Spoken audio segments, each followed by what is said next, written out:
The silver burned before it ever touched her lips.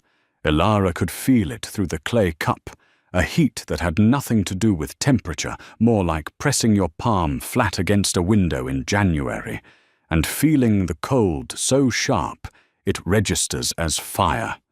The cup was rough, unglazed, the kind they used for feeding dogs in the lower kennels of the Ashenmoor pack compound. She had made it herself, actually 2 winters ago, when Elder Magister Corvin had ordered her to replace the cracked water bowls, because no one else would crawl into the mud pit where the sick wolves were quarantined. Her fingers were steady. That surprised her. Around her, the Elder Council chamber smelled the way it always did, like tallow candles, and the iron tang of old blood that had seeped into the stone floor over centuries of dominance trials. The walls were lined with pelts from conquered packs, some so old they had gone brittle and grey, and the firelight made them look like the shed skins of enormous creatures still watching from the shadows. 17 elders sat in a horseshoe of carved oak chairs, and not one of them would look at her directly. They looked at the space around her, at the floor near her bare feet, at the cup in her hands. She was the pack's record keeper, had been for 11 years since she was 14, and Elder Magister Corvin discovered she could read faster than any of the wolves in the Scholar's Wing. Not that it mattered.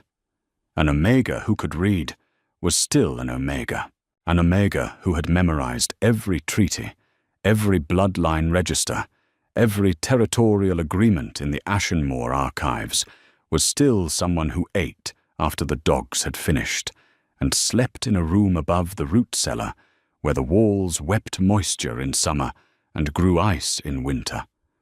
Her dress was the same one she had worn for the past 3 seasons, grey linen patched at the elbows with scraps from a horse blanket. The hem hung unevenly because she had torn a strip from it last month to bind a wound on her ribs where Declan Elder Corvin's youngest son had kicked her for shelving the wrong ledger on his father's desk. The bruise was still there, a greenish stain that throbbed when she breathed too deeply. None of that mattered now. What mattered was that she had found the discrepancy in the blood tax record 7 months ago, and had spent every night since cross-referencing it against the archive scrolls by the light of a single stub of tallow she stole from the rendering room. What mattered was that Elder Corvin had been siphoning silver tithes meant for the Alpha King's War Fund 300 weight of raw silver over the past decade, funneled through falsified mine yields and phantom pack tributes. What mattered was that the Alpha King of the Northern Dominion, Cale Voss, had arrived at Ashenmoor this morning for the annual accounting, and she had done something no Omega had done in the history of the pack. She had requested to testify. The elders had laughed. Elder Corvin had not laughed. He had looked at her with the same expression he wore when putting down a lame horse, a kind of tired calculation, as if she were a problem that should have been solved years ago, but somehow kept lingering. The only reason she was standing here at all was because the Alpha King had a reputation for hearing any voice that asked to speak. It was law, ancient law older than the pack system itself. Any wolf, even an Omega, could invoke the right of bone testimony, which required them to speak truth at the cost of their own body. The silver in the cup would burn through her from the inside. If she lied, it would kill her within minutes. If she told the truth, it would still poison her. The difference was a matter of hours. She had made peace with that arithmetic 6 months ago. The doors at the far end of the chamber opened, and the temperature in the room changed. It was not a metaphor. The air actually shifted. The candle flames bent in unison toward the doorway, as if something with its own gravitational field had entered. 2 royal guards came first in black leather armor, tooled with the Voss pack, crest a wolf skull crowned with mountain laurel. Then came 3 more, and then a space of about 4 feet that no one occupied. And then him. Kyle Voss was not what the stories prepared you for. The stories said he was tall, which was true, in the way that saying a cathedral ceiling is tall is true. You had to recalibrate what the word meant. He moved through the doorway, and the stone frame which had been built to accommodate warriors in full battle leathers suddenly looked modest. His shoulders were broad in a way that suggested not just muscle, but architecture, as if the bones underneath had been engineered for load-bearing. His hair was black, with streaks of iron grey at the temples, though he could not have been older than 32, and it was pulled back from his face with a leather cord that looked like it had been tied hastily by someone who did not care about appearances and never had needed to. But it was his eyes that made her fingers finally tremble on the cup. Amber. Not the warm honey amber of autumn leaves. The amber of a wolf's eyes, in firelight the colour of something that hunted and had never once been prey. They swept the room the way a general surveys a battlefield, categorizing threats, noting exits, measuring the distance between every body and the nearest weapon. When they found her standing alone in the center of the horseshoe, with her bare feet on cold stone and a clay cup in her hands, they stopped. Everything stopped.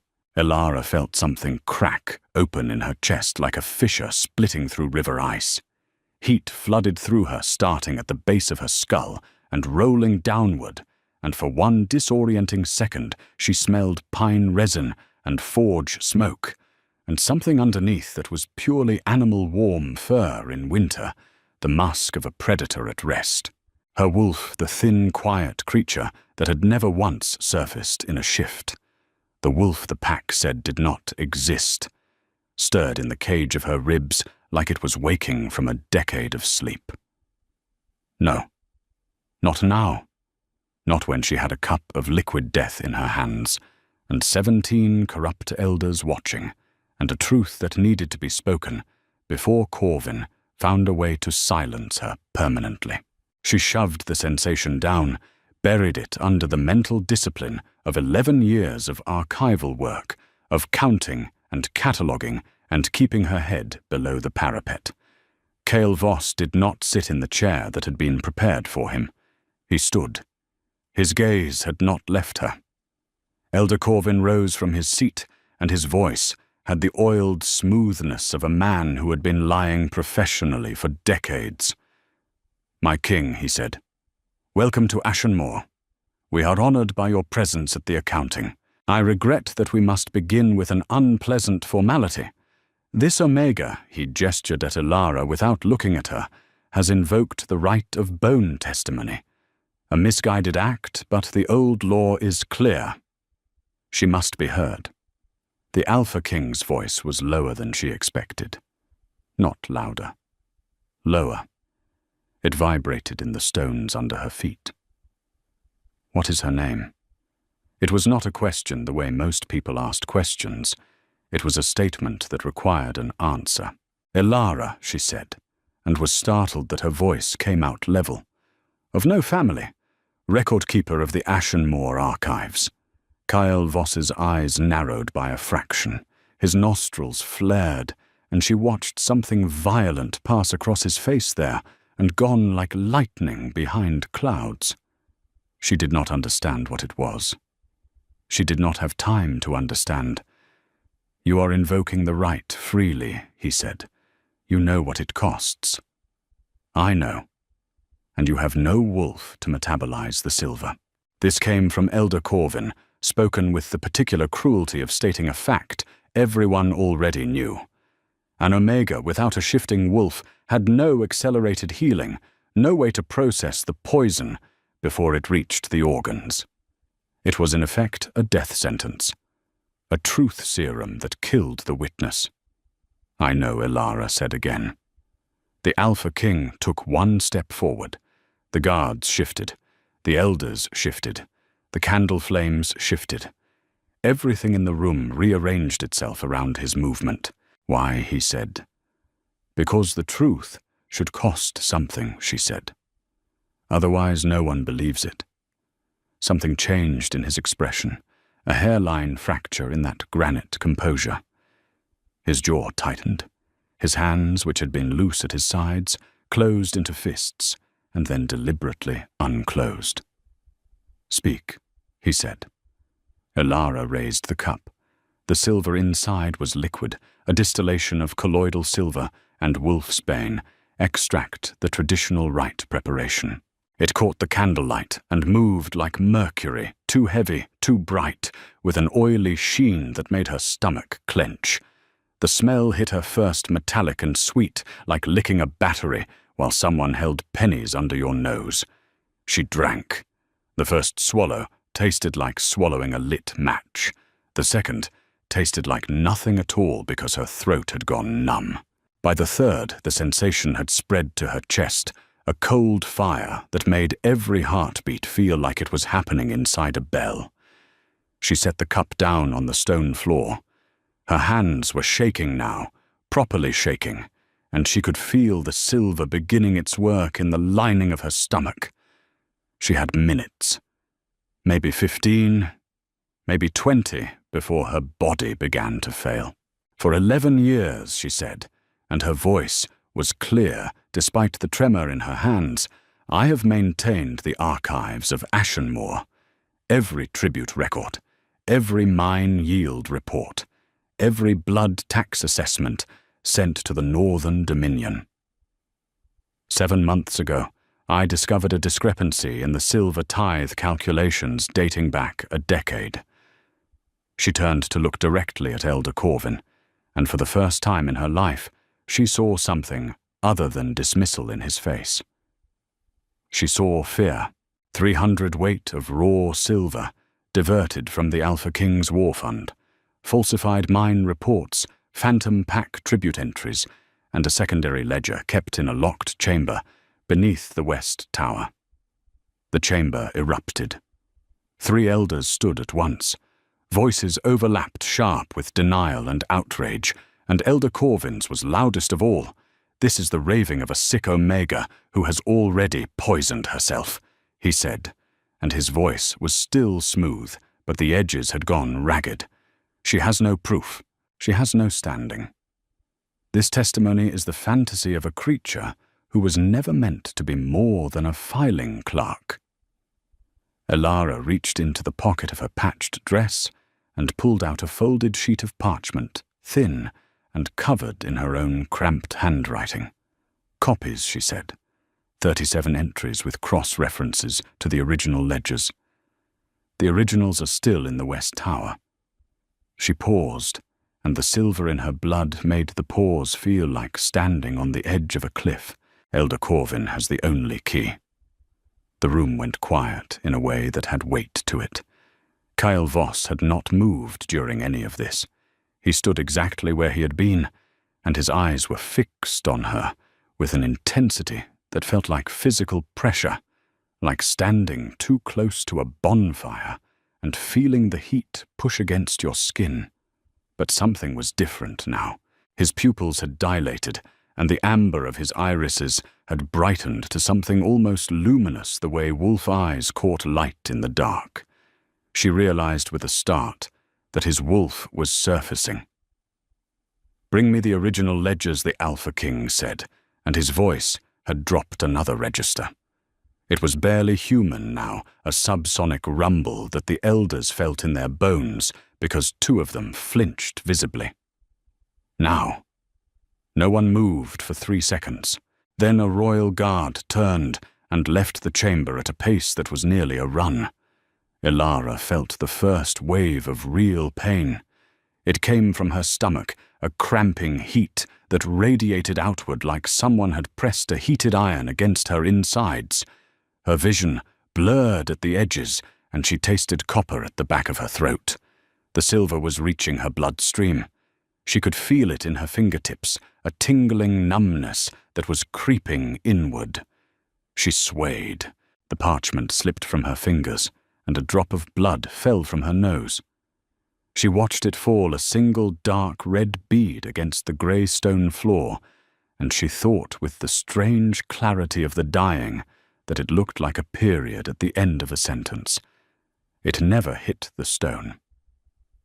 Kyle Voss moved with a speed that should have been impossible for something his size.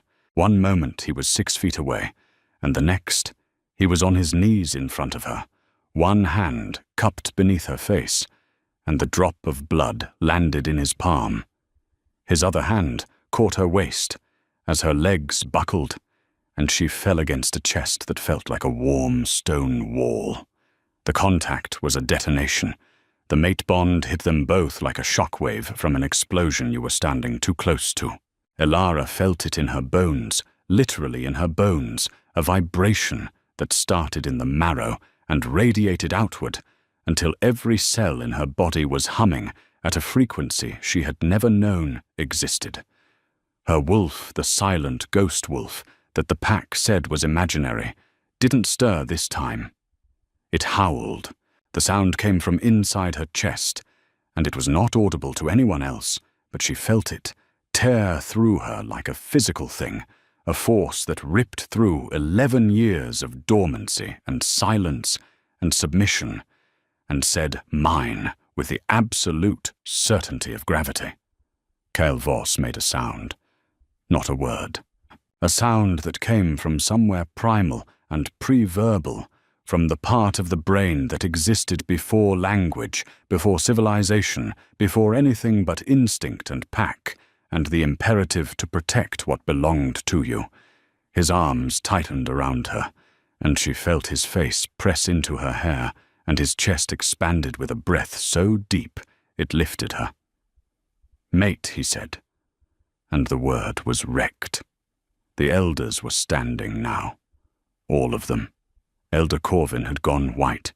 "Get a healer," the Alpha King said, and the command in his voice was not the political authority of a king, but the biological imperative of an alpha wolf whose mate was dying in his arms. His eyes had gone fully wolf, the amber burning so bright they cast actual light on Elara's face. "Get a healer now." "My king," Elder Corvin's voice was attempting calm and failing. This Omega drank the silver willingly. "The right is clear.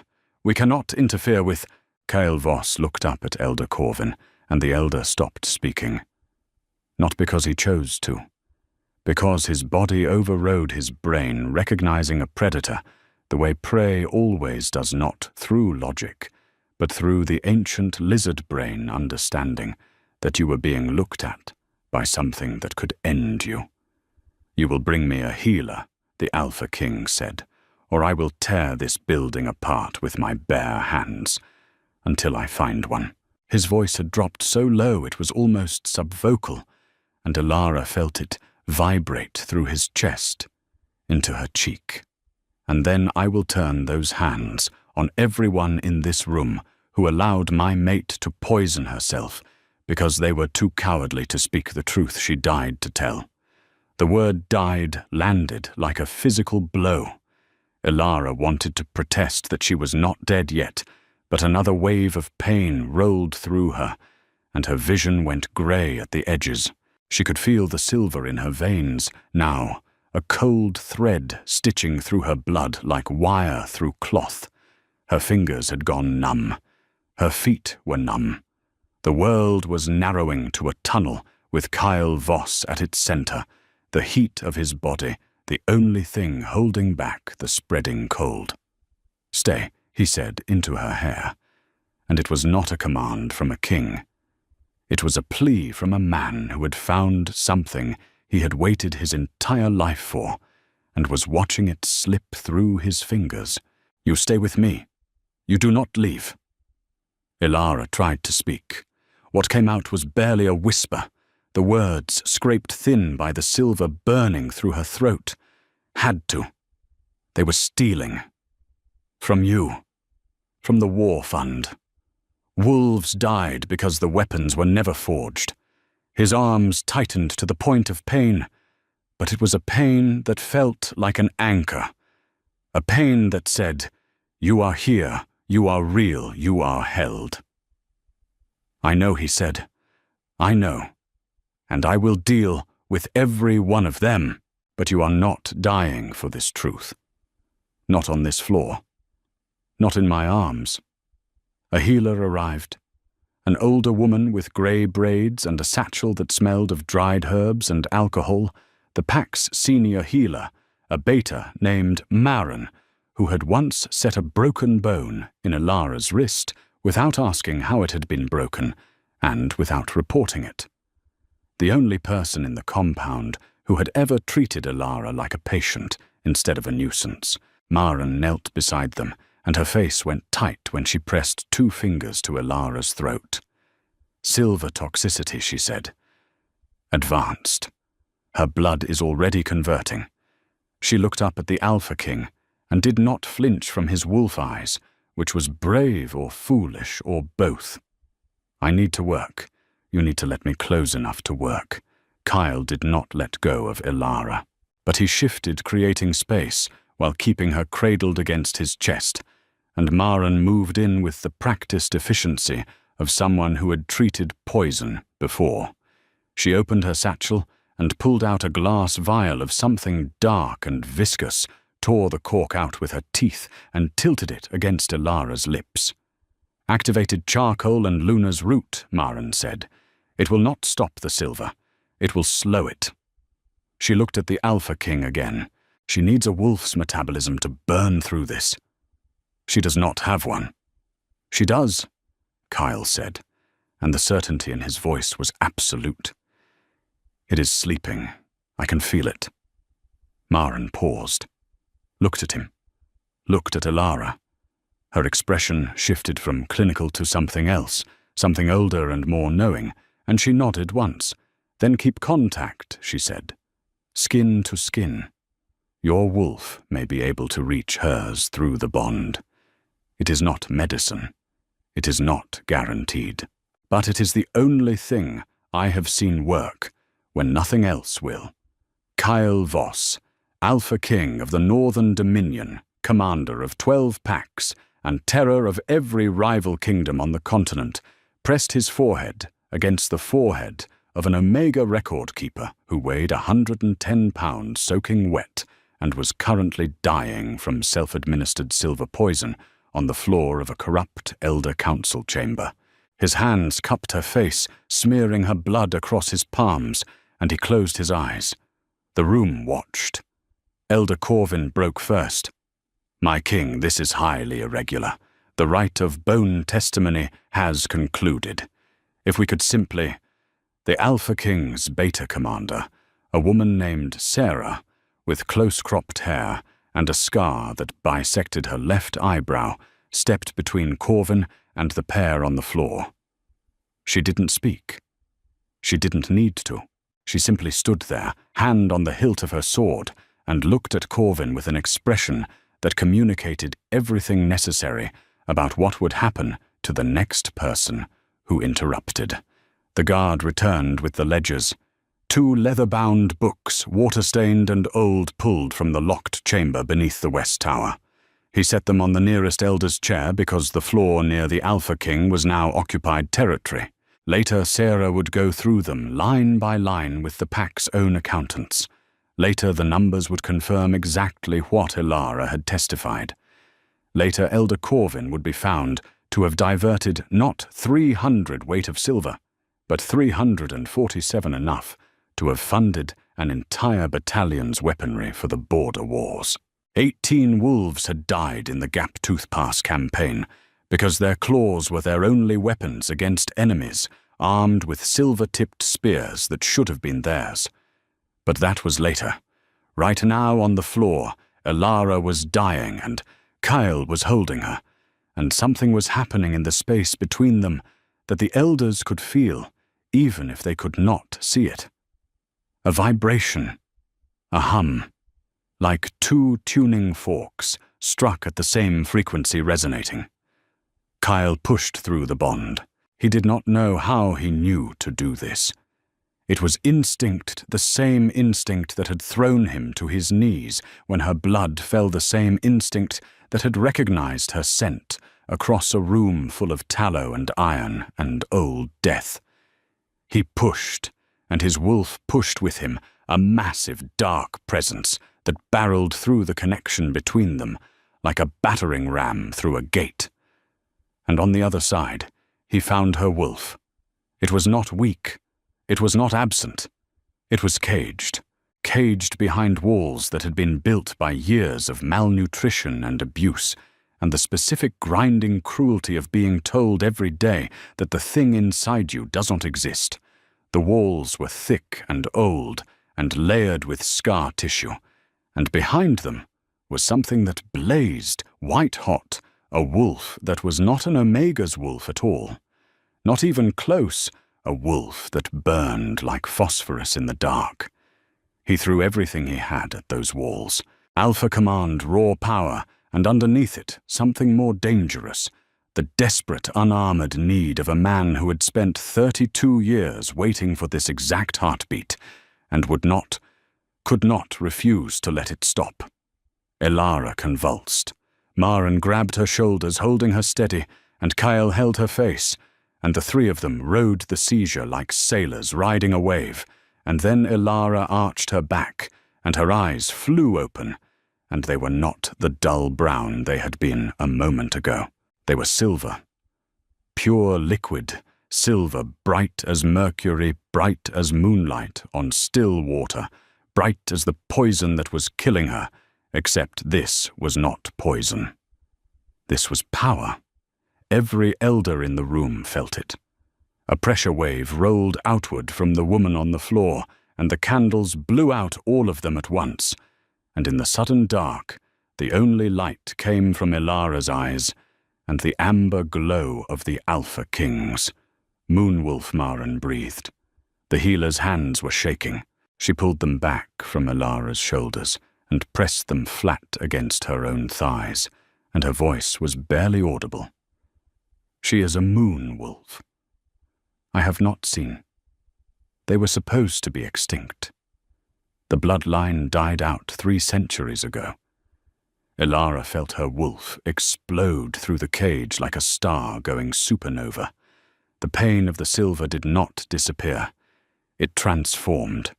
She felt her body seize on it, metabolize it, convert it from poison to fuel. The numbness in her fingers reversed. The cold in her veins heated. The bleeding from her nose stopped. And in her chest, where there had been a silent, empty space for 25 years, something enormous and luminous and furious stood up and opened its eyes. She could feel Kyle's wolf. Through the bond, through the skin, contact, through whatever metaphysical channel connected 2 halves of a whole. His wolf was dark and massive and ancient, an alpha, in the truest sense, a gravity well that other wolves orbited. And her wolf recognized it. Not with the tentative curiosity of a stranger meeting a stranger, but with the absolute, bone-deep recognition of a creature finding the one thing in the universe that was made to match it. Kyle pulled back just enough to look at her. His face was raw. The composure, the kingly control, the careful blankness that ruled an empire, all of it was gone. What was left was a man looking at a woman who had just come back from the dead, and his expression was the kind of thing that could not be faked or performed or learned, a look of such profound, terrified relief that it bypassed every defense she had and went straight into her marrow. "There you are," he said. "Not I finally see you. Not some grand declaration. Just a man who had been waiting in the dark and felt someone take his hand. There you are." Elara became aware slowly that she was on the floor of the Elder Council chamber in a patched grey dress with blood on her face, and the Alpha King of the Northern Dominion on his knees in front of her, with her blood on his hands and his forehead against hers. She became aware that the elders were standing in the dark. She became aware that Maren was crying quietly. She became aware that her wolf was awake, and it was enormous, and it was furious, and it wanted very badly to destroy the people who had caged it for 25 years. She put her hand on Kyle's chest and pushed, gently. Not to create distance, but to create enough space to breathe. "The ledgers," she said. Her voice was rough, scraped raw by silver and resurrection, but steady. Did they get the ledgers? Kyle stared at her. Then something happened to his face that was almost incredibly a laugh, trapped behind clenched teeth. "You nearly died," he said. "You were dead in my arms. And your first question is about accounting records. They are evidence of treason," she said. "They should be secured." He looked at her for a long moment. Then he stood, lifting her with him, as if she weighed nothing, keeping one arm locked around her waist with the absolute, non-negotiable possessiveness of a man who had no intention of ever letting go. He was warm, unreasonably warm. She could feel his heartbeat through his armor, slow and heavy, and her own heart was matching it, falling into rhythm, the way two clocks in the same room will synchronize. He turned to face the elders. Someone relit the candles, and in the flickering light the horseshoe of carved oak chairs looked less like a seat of power and more like a dock, a defendant's dock. "Secure the ledgers," Kyle said to Sarah. "Seal the west tower. No one leaves the compound until the accounting is complete." Sarah nodded and moved. Elder Corvin had not sat down. He stood behind his chair, gripping its back, and in the candlelight Elara could see that his knuckles were white. He was a tall man, once powerful now, running to softness in the jaw and belly, but still carrying the bearing of authority. His eyes moved from the Alpha King to Elara and back, and the calculation in them was working furiously, shuffling through options like a card player looking for the play that would save his hand. "My king," he said, and his voice had found its smoothness again, which was more dangerous than his panic had been. "The Omega is clearly unwell. Moon wolf or not, the silver testimony is a barbaric rite that produces hallucinations and paranoid delusions. The ledgers will show nothing because there is nothing to show.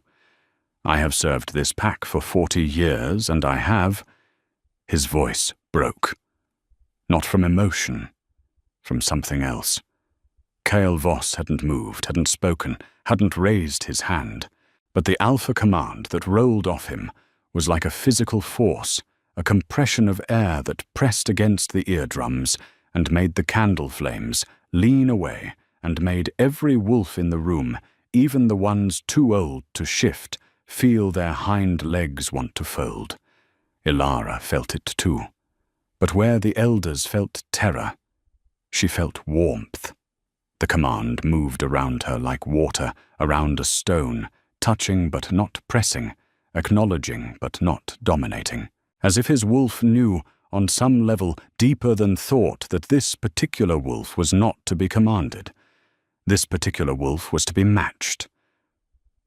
"You will not speak her name," Kyle said to Corvin, and his voice was quiet in the way that a blade is quiet. "You will not look at her. You will not address her directly until the investigation is complete and your ledgers have been examined by my own accountants. If the testimony is true, and I believe it is because the right does not permit lies, and she was willing to die for these words, then you will answer for every ounce of stolen silver, and every wolf who died because of it." He paused, "And if you call her Omega one more time, I will remove your tongue with my bare hands, and I will not need to shift to do it." The chamber was silent. Corvin's hand trembled on the back of his chair. His face was white, and in his eyes Elara saw something she had never seen in 11 years of shelving his books and organizing his records and absorbing his casual cruelties. She saw him understand that he had lost. But then she saw something else, something she did not expect.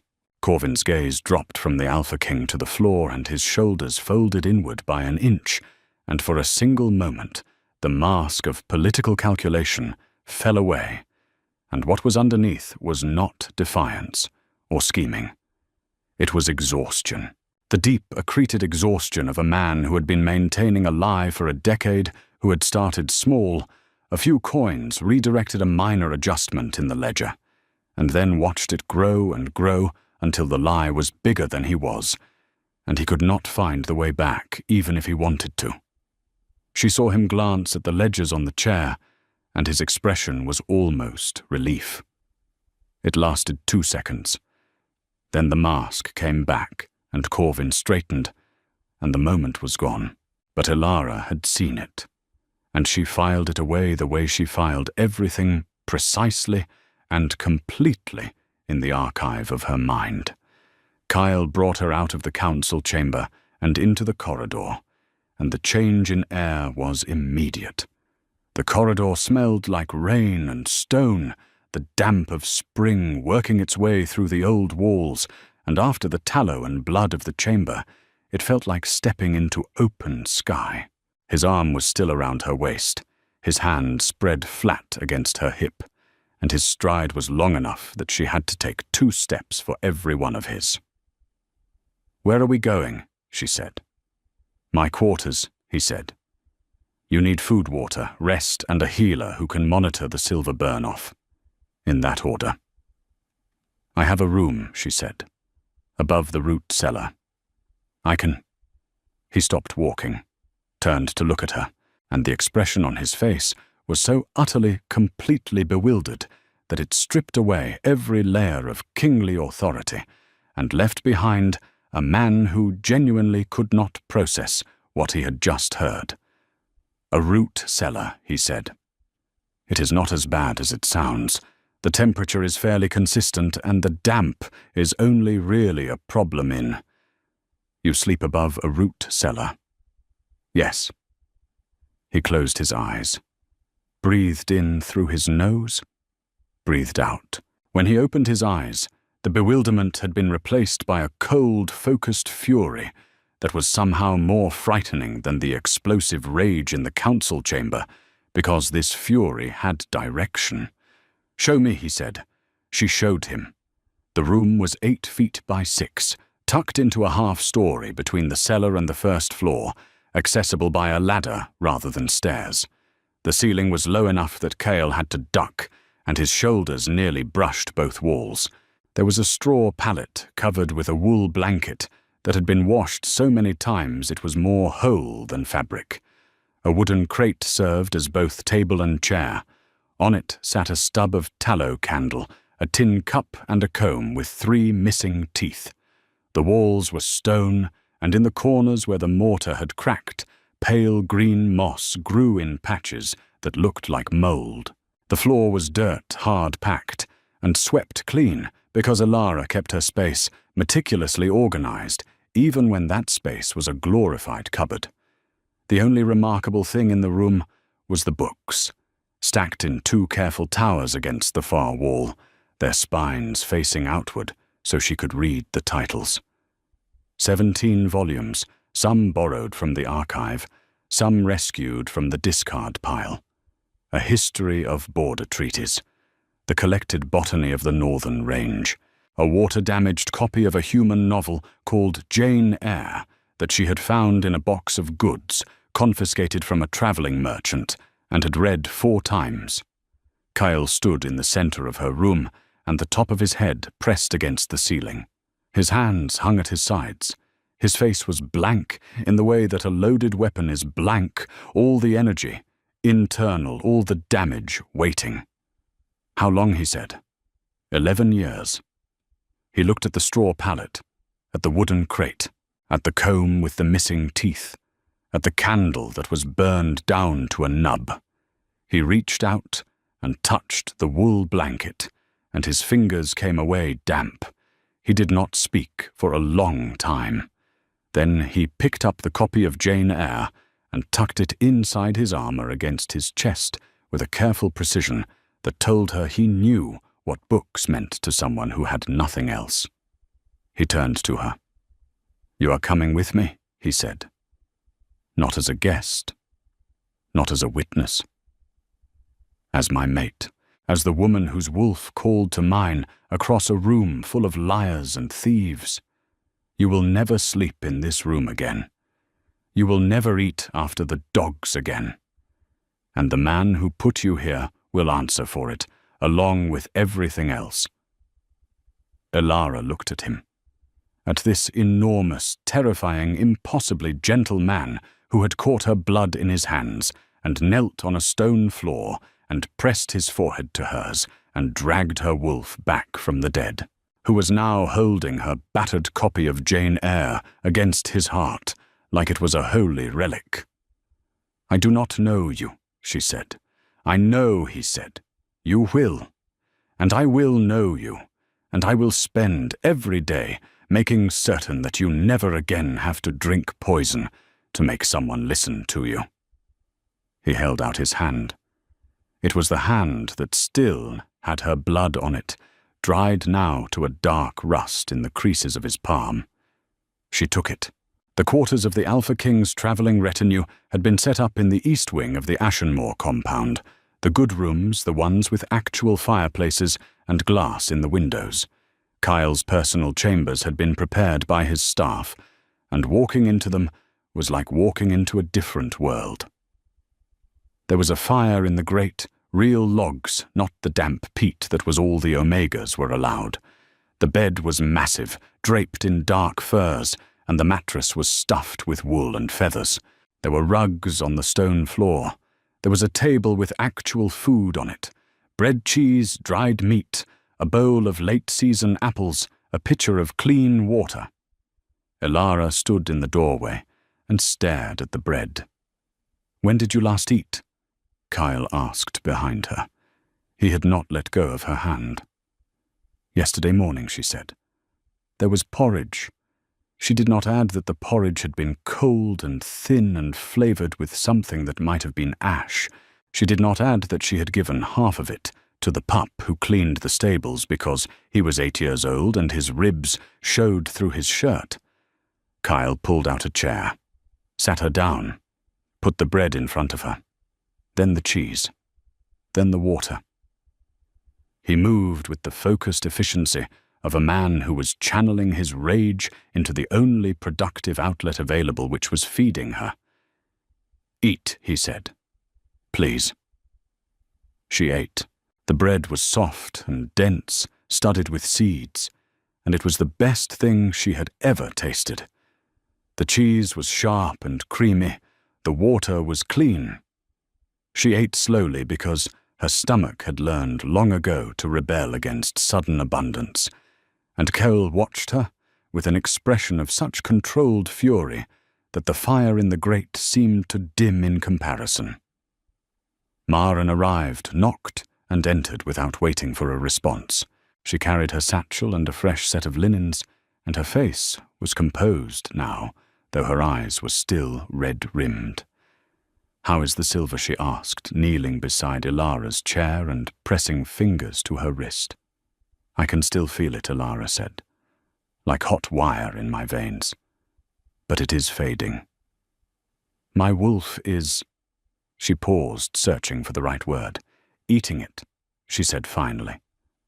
"My wolf is eating the silver." Maren nodded. Moon wolves metabolize silver the way other wolves metabolize wolfsbane. Slowly but completely. You will be ill for the next 2 days. Fever, nausea, joint pain as the metal works its way out. But you will live. Elara absorbed this information with the same systematic calm she brought to archival work. "And the wolf," she said. "My wolf. Will it—" Maren looked at her, and in her eyes was something that might have been awe, carefully restrained by professional detachment. "Your wolf is awake," she said. "Fully awake. I have never seen a dormant wolf emerge this quickly." She glanced at Cale. The bond accelerated it. His alpha wolf called yours out of dormancy. "And a moon wolf," Elara said slowly. "What does that mean?" "It means," Kyle said from where he stood by the fireplace, "that you are not an Omega. You were never an Omega. Moon wolves are the rarest bloodline in the old histories. They were the original peacekeepers, the wolves who could stand between 2 alphas in full battle rage and make them both kneel. Not through force, through something else, through a frequency that the wolf brain cannot resist. He looked at her. You drank silver poison that should have killed you, and instead your wolf consumed it and woke up. That is not an Omega's wolf. That is not even an Alpha's wolf. That is something older. Elara was quiet for a long time. She finished the bread. She drank the water. Maren checked her pulse, her eyes the color of the blood that had dried under her nose, and pronounced her stable but ordered rest. When Maren left Elara and Kyle were alone in the room for the first time, and the silence between them had a texture dense and warm and charged like air before a thunderstorm. You should sleep, Kyle said. He gestured to the bed. Where will you sleep? She said. The chair. She looked at the chair. It was a solid oak thing, wide-seated and high-backed, built for a lord's table. It was not built for sleeping. It was especially not built for sleeping by a man who was 6'4" and built like a siege weapon. That is absurd, she said. He almost smiled. The corner of his mouth moved just barely, and it transformed his face. For a fraction of a second, he looked not like an alpha king, but like a man trying not to laugh. I have slept in worse, he said. Battlefields, prison cells, the back of a supply wagon during the Southern Campaign. A chair is luxury. She did not argue. She was too tired to argue. The silver was still burning through her, a low, persistent fever that made her bones ache, and the food in her stomach was making her drowsy. She lay down on the bed, and the furs were so soft against her skin that she made an involuntary sound, a small, startled exhale that was equal parts pleasure and grief, because she had forgotten what comfort felt like. Kyle sat in the chair. He did not close his eyes. He watched her, and she let him, because the weight of his gaze did not feel like surveillance. It felt like shelter. She slept. When she woke, it was dark, and the fire had burned down to embers, and Kyle was asleep in the chair, with his head tipped back against the wall, and one hand hanging over the armrest. His breathing was slow and deep, and in sleep his face lost its controlled blankness and became something younger, something vulnerable. The scar that ran from his left ear to his jaw, which she had not noticed before, looked like it had been made by a claw, and it was silvered with age. Elara lay in the dark and listened to him breathe, and felt her wolf settle deeper into her chest, a warm weight, a presence that had been missing so long she had forgotten what full felt like. She was not naive. She knew that the morning would bring complications.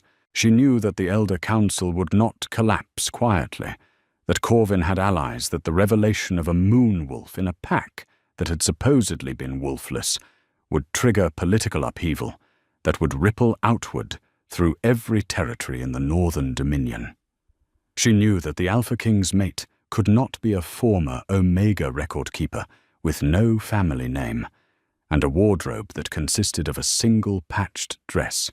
She knew that the world would try to separate them in 1,000 ways more subtle than silver poison. But for now, for this one moment, in a room with a dying fire and a sleeping king and furs that smelled like pine and forge smoke, and the particular musk of the man who had caught her blood before it hit the floor. For now, this was enough. The 2 days that followed were as miserable as Maren had promised, and worse. The silver worked its way out of Elara's system in waves, each one accompanied by fever and nausea, and a pain in her joints that felt like her bones were being slowly unscrewed from their sockets. She spent hours curled in the bed, sweating through the sheets, while her wolf burned through the poison with a voracious, relentless appetite that left her simultaneously drained and increasingly powerful. Kyle did not leave. He held meetings in the chair by the fire, Sarah bringing reports and documents, and the grim arithmetic of Corvin's betrayal, and he conducted the business of the investigation while keeping one eye on the woman in his bed. He brought her water. He brought her broth. When the fever spiked on the second night and she could not stop shaking, he climbed into the bed behind her and wrapped his body around hers. And the heat of him, the impossible furnace heat of an alpha wolf in full protective mode, burned through the silver chill in her blood, like sunlight through frost. She woke in the grey light before dawn, with his arm across her waist and his face in her hair, and his heartbeat against her spine. And she did not move. She lay there and felt his breathing and listened to the sound of rain against the window glass, and allowed herself, for the first time in 11 years, to feel safe. It was during this time that she learned things about him. Small things, the kind of things you only discover when you share space with someone for 48 hours. He talked in his sleep, not words, but a low, rhythmic rumble that was almost a purr. He drank his tea without sugar, but let it cool until it was barely warm before touching it. When he read the reports from Sarah, his left hand moved unconsciously over his jaw, tracing the scar, and his brow furrowed in a way that made him look like a scholar rather than a warrior. He had a habit of cracking the knuckles of his right hand, one at a time, when he was thinking, a sound like small stones clicking together. And she learned the big thing, the thing his beta commander mentioned offhandedly while delivering a report not knowing Elara was awake. The pack at Gaptooth Pass Sarah said, the 18 wolves who died. He knew them, did he not? Kyle's voice was flat. I trained with them when I was 15, before I took the throne. A silence. This is personal for him, Sarah said, not quite to herself. Everything about this is personal, Kyle said. And then he looked at the bed where Elara lay, with her eyes closed, and her wolf curled hot and awake in her chest, and he said, all of it. On the third day, Elara got out of bed. The fever was gone. The pain was gone. In its place was a steadiness she had never felt before, a solidity of self that started in her bones and radiated outward. Her wolf was awake and present and so impossibly overwhelmingly alive that she could feel it in every breath, a second heartbeat layered over her own. She looked at herself in the mirror in Cale's quarters, and the woman who looked back was a stranger. Same face, same sharp cheekbones, and dark hair that fell past her shoulders in an unwashed tangle. Same thin frame, though 3 days of real food had softened the gauntness. But the eyes were different. They were still brown most of the time, but in certain light at certain angles they flickered silver like light catching on the surface of a deep well. Moon Wolf. She said it aloud to the empty room, and her wolf responded with a pulse of heat that made the mirror fog at the edges.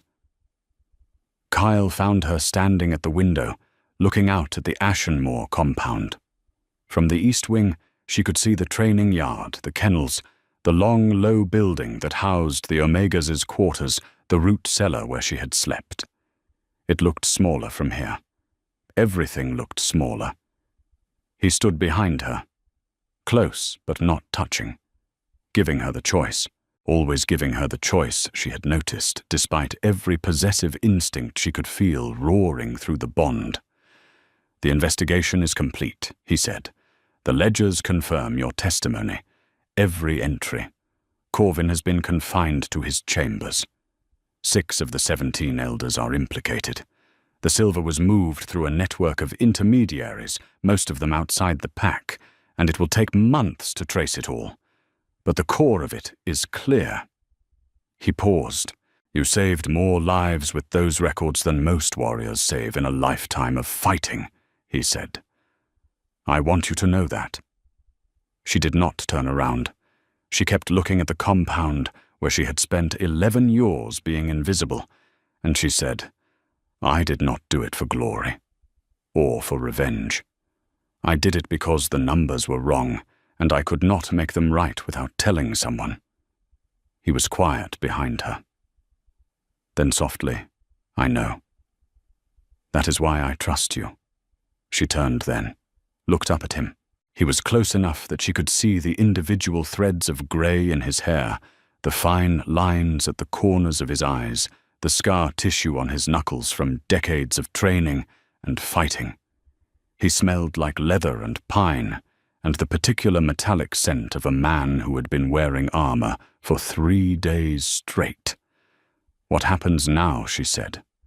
Now, he said, I take you home, to the Northern Keep. As my mate, and the elders, will face judgment, public judgment, before the combined packs, and the pack, she said, Ashenmore. They will not accept a former Omega as... He touched her face, one hand cupping her jaw, his thumb resting against her cheekbone. The contact sent a jolt through the bond that made her breath catch. You are not a former Omega, he said. You were never an Omega. You are a moon wolf of a bloodline that predates every pack in the Northern Dominion. But even if you were exactly what they said, you were the weakest wolf in the weakest pack, I would still claim you in front of every alpha on this continent, because you are mine. My wolf knows it. My blood knows it.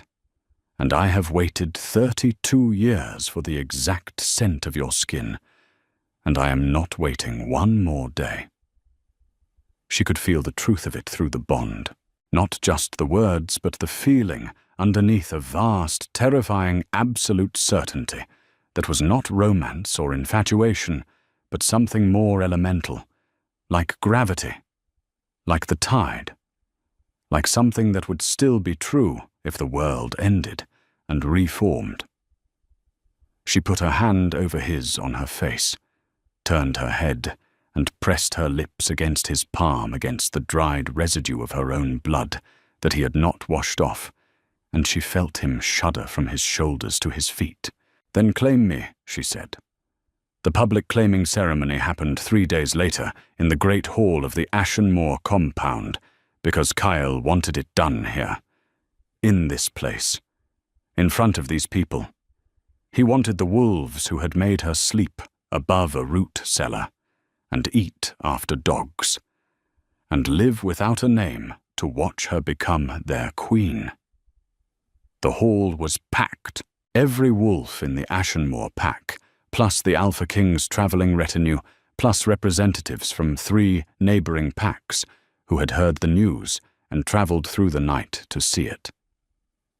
The fire pits were blazing. The torches threw shifting light across the stone walls, and the mounted pelts, and the faces of 300 wolves who had gathered to witness something none of them had expected. Ilara stood at the center of the hall.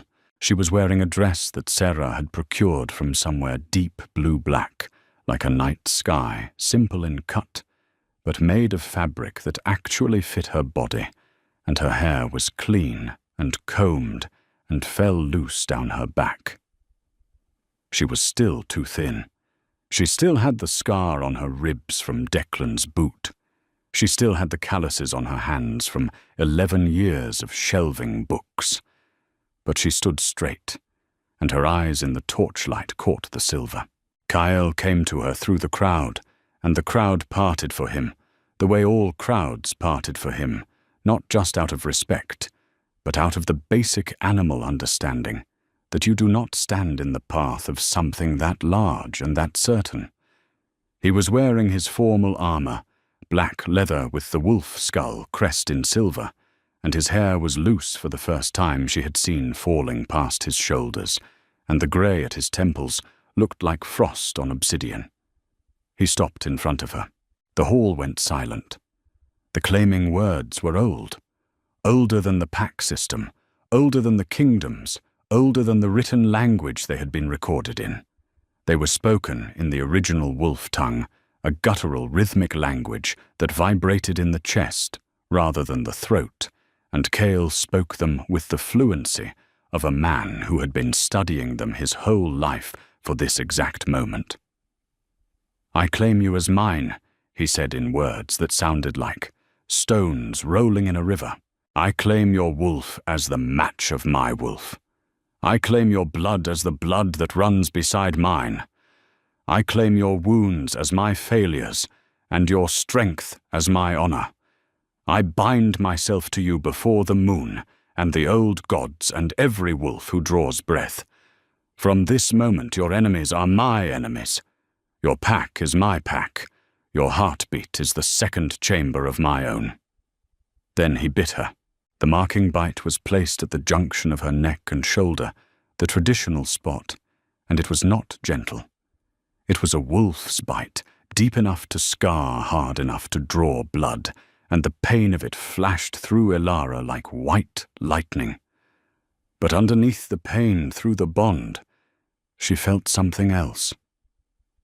She felt him. Not just his wolf, but him, Cale the boy who had trained at Gap-Tooth Pass, and the king who could not sleep without his sword within reach, and the man who had tucked her battered novel inside his armor and carried it against his heart.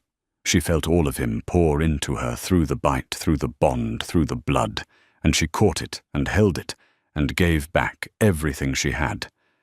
Her own bite on his neck was smaller, but no less fierce. She felt her wolf surge forward, felt the silver flash in her eyes, and when her teeth broke his skin, the hall erupted in howls. 300 wolves howling in unison, the sound bouncing off the stone walls until the air itself vibrated, and in the middle of it, Cale pulled her against him and held her so tightly she could not tell where his heartbeat ended and hers began. The judgment of Elder Corvin and the 6 implicated elders happened the same day. Cale had planned it that way, the claiming and the judgment bound together, so that the first thing the pack saw of their new queen was the woman who had risked her life to expose the truth, and the last thing the corrupt elders saw was the mark on her neck. Corvin was brought before the great hall in chains. He looked smaller than Elara remembered. The tall, oiled authority had drained out of him somewhere during 3 days of confinement, and what was left was an old man in a soiled tunic with grey stubble on his jaw and hands that trembled in the iron cuffs. Cale read the charges. 347 weight of silver, 10 years of falsified records, 18 wolves dead at Gap-Tooth Pass for lack of weapons, conspiracy, treason, betrayal of the pack's blood oath to the crown. "Have you anything to say?" Cale asked. Corvin looked at Elara. Not with hatred, not with defiance, with something complicated and unreadable that she filed away like all the rest. "She was the best record-keeper I ever trained," he said. "I knew she would find it eventually. I think—" He stopped, swallowed. "I think part of me was waiting for her to find it." The hall was silent. Cale sentenced him to exile. Not death.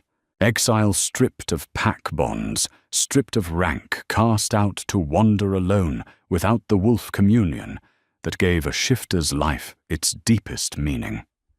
Some in the crowd murmured, expecting the more dramatic punishment, but Elara understood the calculation.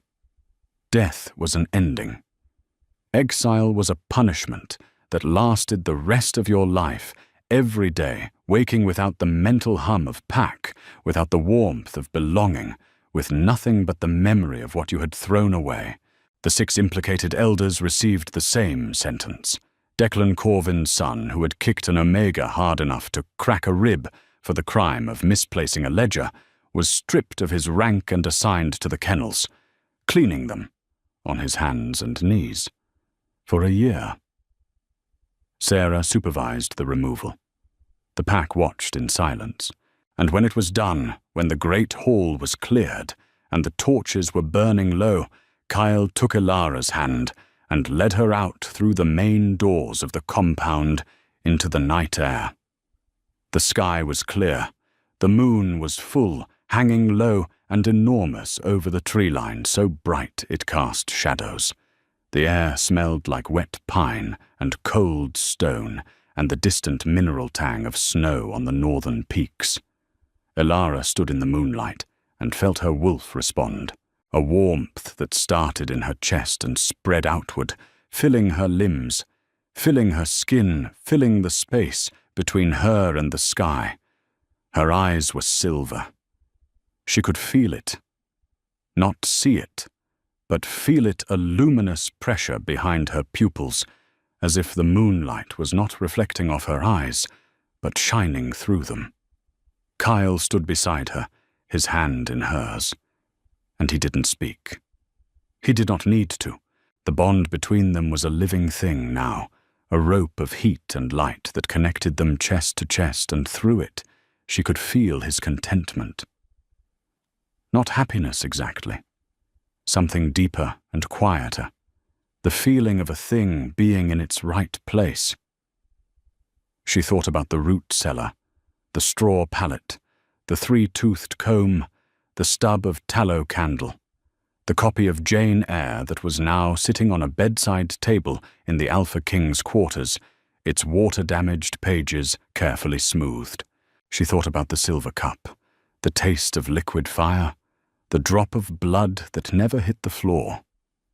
She thought about Corvin walking out of the compound gates with nothing but the clothes on his back and the look on his face that was not defeat or defiance, but the exhaustion of a man finally putting down a weight he had carried too long.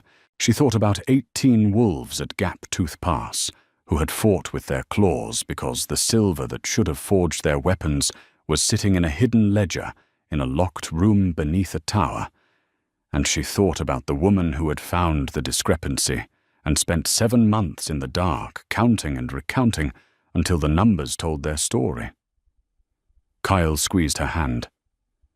"Are you ready?" he said. "To leave this place?" Elara looked at Ashenmoor one last time. The compound, where she had been invisible for 11 years.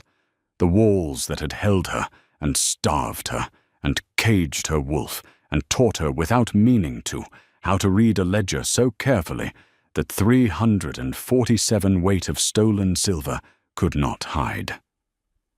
She turned to face the road north, the road to the northern keep, the road to whatever came next, which would be complicated and political and difficult, and would require every skill she had learned in a decade of being dismissed as nothing. She still had calluses on her hands. She still had the scar on her ribs. Her dress was borrowed, and her shoes were too big, and her wolf was 3 days old and so powerful it frightened her. But her hand was warm in his, and the moon was full, and the road was clear. She lifted his hand, the one that still carried in the deepest creases of his palm the faintest trace of rust brown. Her blood. The blood he had caught before, it touched the stone. She pressed her lips to that spot, that exact spot, and felt him go still beside her. "Ready," she said.